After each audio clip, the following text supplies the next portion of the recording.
নমস্কার, জ্যোতিষকণ্ঠ চ্যানেলে আপনাদের সবাইকে আন্তরিক স্বাগত জানাই। বন্ধুরা, আমি হয়তো খুব প্রফেশনাল বা ভালো ভিডিও এডিট করতে পারি না, সাধারণ স্লাইড শো দিয়েই আপনাদের জন্য এই ভিডিওগুলো বানাই। কিন্তু বিশ্বাস করুন, আমাদের এই কথাগুলো এবং জ্যোতিষশাস্ত্রের তথ্যগুলো আপনাদের জীবনের জন্য অনেক মূল্যবান। তাই অনুগ্রহ করে ভিডিওটি শেষ পর্যন্ত দেখবেন। কথা দিচ্ছি আপনাদের অনেক কাজে লাগবে। আগামী ৩ মার্চ ঘটতে চলা এই চন্দ্রগ্রহণ নিয়ে এটি আমাদের সিরিজের শেষ ভিডিও। জ্যোতিষশাস্ত্র অনুযায়ী যে কোনো চন্দ্রগ্রহণ মানুষের মনে, শরীরে এবং ভাগ্যে গভীর প্রভাব ফেলে। যাদের সাড়ে সাতি চলছে বা মানসিক চাপ বেশি, তাদের জন্য এই চন্দ্রগ্রহণ কিছুটা চ্যালেঞ্জিং হতে পারে। তবে ভয়ের কোনো কারণ নেই। আজ আমি আপনাদের এমন 3টি সহজ ও অব্যর্থ প্রতিকারের কথা বলবো, যা করলে এই চন্দ্রগ্রহণের সমস্ত অশুভ প্রভাব কেটে গিয়ে আপনাদের জীবনে সৌভাগ্য ফিরে আসবে। এই কাজগুলো যে কোনো রাশির মানুষ খুব সহজেই নিজের ঘরে বসে করতে পারবেন।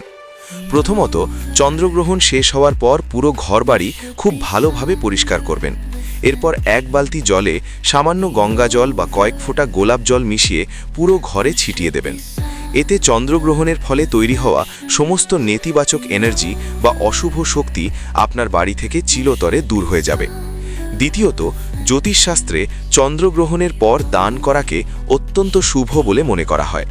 চন্দ্র যেহেতু সাদা এবং শীতল বস্তুর কারক, তাই এই চন্দ্রগ্রহণের নেতিবাচক প্রভাব কাটাতে চাল, চিনি, দুধ বা যে কোনো সাদা মিষ্টি গরিব ও অসহায় মানুষকে দান করুন।